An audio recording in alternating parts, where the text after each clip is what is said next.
महापुरुषांचा वारसा पुढील पिढ्यापर्यंत पोहोचावा या उद्देशाने अकोट नगरपालिकेत महत्त्वपूर्ण मागणी करण्यात आली आहे। सम्राट युवा शक्ती संघटनेच्या वतीने नगरपालिकेच्या येणाऱ्या सर्वसाधारण सभेमध्ये महापुरुषांच्या नावाचे नामांकन करण्याबाबत ठराव सर्वानुमते मंजूर करण्यात यावा अशी मागणी निवेदनाद्वारे करण्यात आली आहे। नगरपालिकेच्या प्रथम प्रवेशद्वाराला छत्रपती शिवाजी महाराज प्रवेशद्वार, दुसऱ्या प्रवेशद्वाराला महात्मा ज्योतिराव फुले प्रवेशद्वार, तर नगर परिषदेच्या सभागृहाला भारतरत्न डॉक्टर बाबासाहेब आंबेडकर सभागृह असे नामकरण करावे अशी स्पष्ट मागणी करण्यात आली आहे। छत्रपती शिवाजी महाराज आदर्श स्वराज्याची संकल्पना साकार केली तर महात्मा फुले आणि डॉक्टर बाबासाहेब आंबेडकर यांनी समाजातील अन्याय, अज्ञान आणि विषमता दूर करण्यासाठी आयुष्य वेचले। समाज सुरक्षित, संस्कारी आणि विकसित व्हावा यासाठी त्यांनी अखंड प्रयत्न केले असे निवेदनात नमूद करण्यात आले आहे।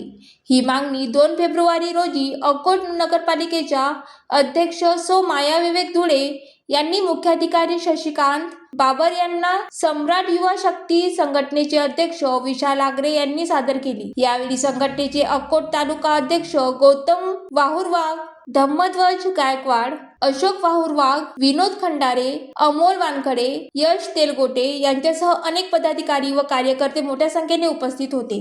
ज्वालादीप न्यूज साठी नरेश राऊत, यवतमाळ।